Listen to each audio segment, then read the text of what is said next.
Malipayon ako nga magpahibalo kaninyo nga karong tuiga sa Diocese sa Tandag aduna kitay mga 20 ka mga batanon nga mosulod sa pagkapari.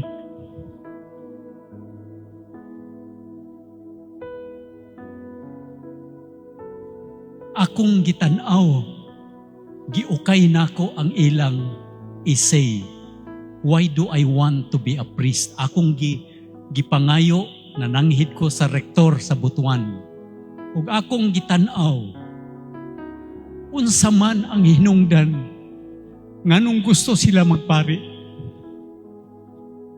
Ang ilang sulti, kay gitudluan kami ni mama ug ni papa sa pag-ampo.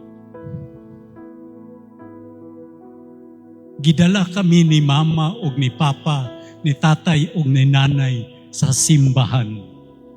Bisag wala pa kami buot, bisan magdagandagan pa kami sa simbahan, bisan magsaba-saba kami sa simbahan. Pero gianad kami nga mahimong duol sa Ginoo bisan dili pa kami makasabot.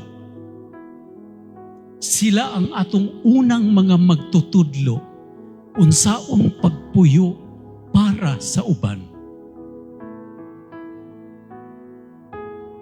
Katapusan matulog, pinakauna nga magmata, magtukaw kung dili pa makauli ang mga anak. Mabalaka kung wala ibayad para sa tuition, kung wala na ipalit og mga pagkaon, kung dunay masakit sa pamilya ug walay budget. Sila ang unang mga tao nga maghikalimot sa ilang kaugalingon.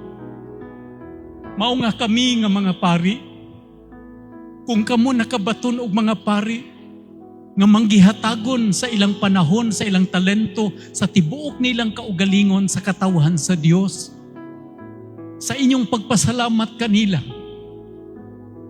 remember to thank the Lord sa ilang mga ginikanan.